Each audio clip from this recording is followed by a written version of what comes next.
Shalom Aleichem, Assalamu Alaikum, Irini Mazisu, Pax Vobiscum, peace be unto you. Welcome to 1 Samuel chapter 27.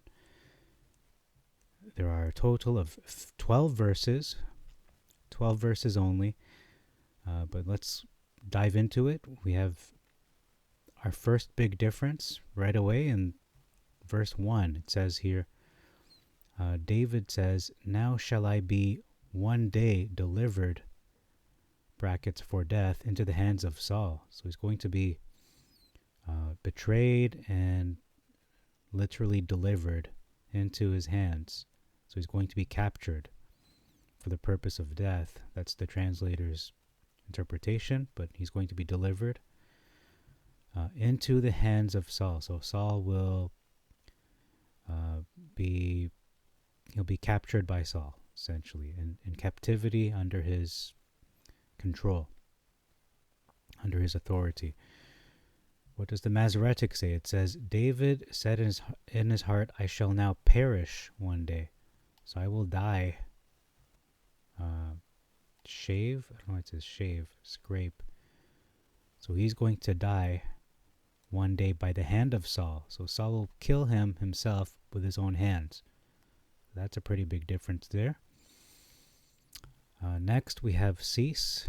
Saul should cease from seeking me. So he's going to stop looking for him. He's going to stop hunting him. Versus Saul shall despair of me. So Saul will continue hoping to find him and capture him eventually. We're going to see which verse is true.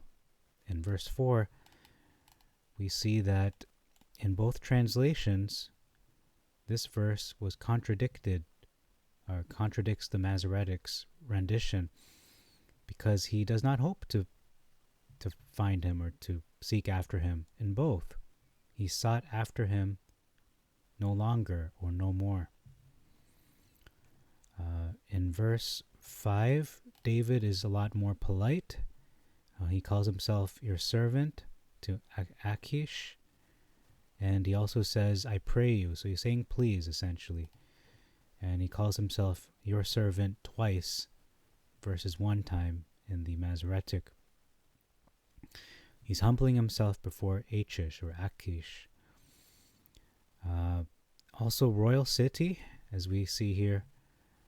In a royal city, in both translations, the footnote reads, "a city that is reigned over," which seems to imply that David does not want to live in a city where there are two kings, where essentially maybe David sees himself as a king since he's been anointed, technically.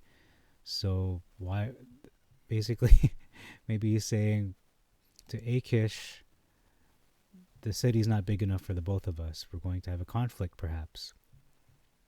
So that's one way to understand that, one possibility. In verse 7, we see a difference in the term, in terms of reckoning time. The number of the days versus the time. And we see the specific time period given is 4 months in the Septuagint versus a full year and 4 months. So 4 months versus 16 months. Discrepancy. Verse 8, David made an attack. So they literally had a invasion or an onslaught. It was a full-on assault. Versus he invaded. So it wasn't that he invaded and took over. He attacked them, and the result was they took the spoils, as we see in the next verse.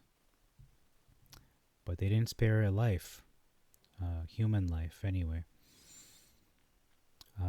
There's an addition of Geshurites in the Masoretic in verse 8, and there's an addition of for those of old. However, the footnote of the Septuagint says that even the land of old to Ashur, so this part here appears to be included in the Alexandrian or in the Septuagint, but it's not in the English translation for some reason. So I'm going to actually give this one to the Masoretic. I know I rarely do that, on this channel, but it seems to make a little more sense. It's a little more clear if you're trying to understand the context of the Geshurites and the Amalekites, that they were the ones who were the inhabitants of the land initially. Because otherwise we would be reading this to mean, okay, so David attacked these two groups, Geshurites and Amalekites, but when he went to the land was inhabited by a nebulous people, a very unknown people, an unidentified people group from the land, from Galamsur, those who come from the fortified city. So who are they? Hard to say in the Septuagint anyway. They are not identified at all. Verse 10. David says to Achish, "On whom have you made an attack today?" Actually, this is Achish speaking to David. Interesting, he's well aware of David's day-to-day, what his plans are, what he's done, his affairs. Who did you attack today? The Masoretic doesn't read like that. Achish says, "Where have you made a road today?" And that word road, that word means stripped or invaded. So who did you invade today? So it seems he is pretty well aware of David's day-to-day affairs, but it's a lot more explicit as to what his affairs are, that he's attacking people, not simply invading or stripping. He's attacking, so it's more blatant, it's more a little more raw, in my opinion. And then we see a difference, actually a big difference in verse 11. And I'm going to mention this in the summary video. It's that big of a difference. "I have not saved man or woman alive." So this is David speaking. Verses, "And David saved neither man nor woman alive." So one is from the first person perspective. This is David speaking to Achish. This is him responding. Versus the narrative. So it's the narrator describing what had occurred. But if we read further on, it actually explains why David is saying this, because he doesn't want a report to come from Gath, I should say from these lands, from these people groups, to report to Gath against us, saying these things David does. Okay.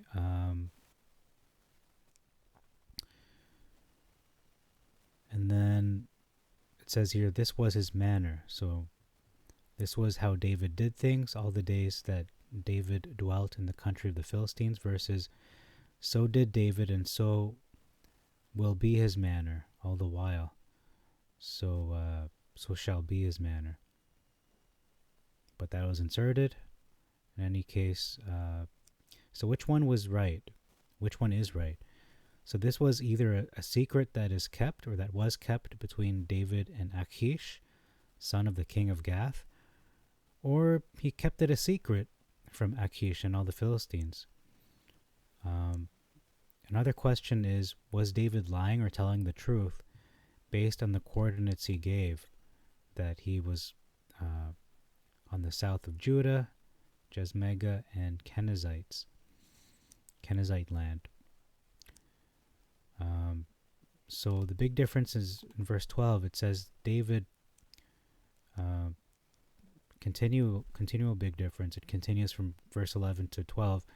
So David had the full confidence of Achish, versus Achish believed David. So David was able to gain his confidence. And it turns out, yes, it was indeed a secret between David and Achish, as this verse confirms.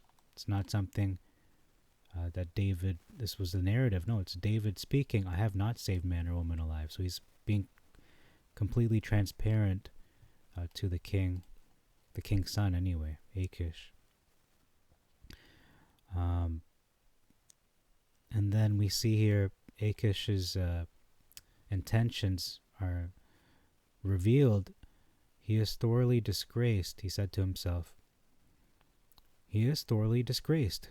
David is disgraced among his people in Israel, versus in the Masoretic, he is hated utterly.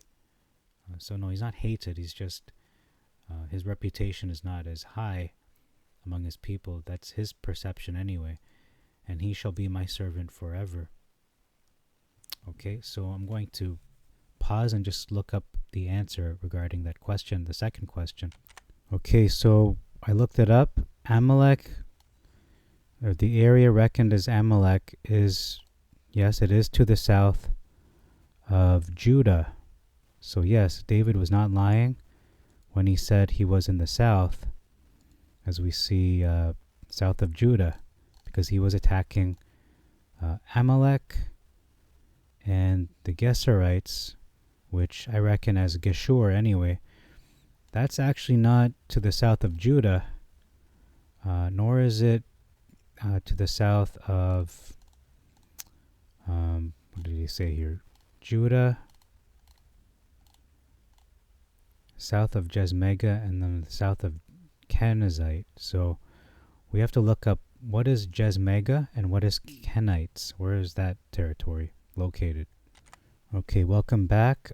So the country of the Kenites, actually Jerahmeel first, I believe it is Carmel, which is a place in Judah, technically. It's a location in Judah.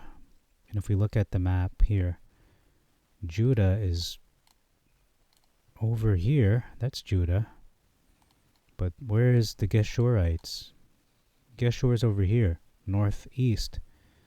But if we look at the map of Midian, which I believe is where the Kenites are from, that's actually Saudi Arabia, modern Saudi Arabia over here. So in any case, no, technically the Geshurites were not located south of those locations, unless it's another place altogether.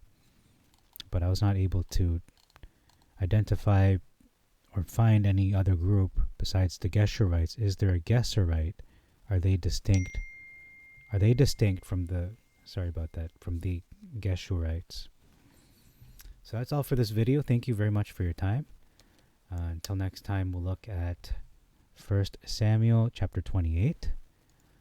And until that time, I bid you all Shalom Aleichem, Assalamu Alaikum, Irini Mazisu, Pax Vobiscum, and peace be unto you. Maranatha, Shabbat Shalom. It is Shabbat right now.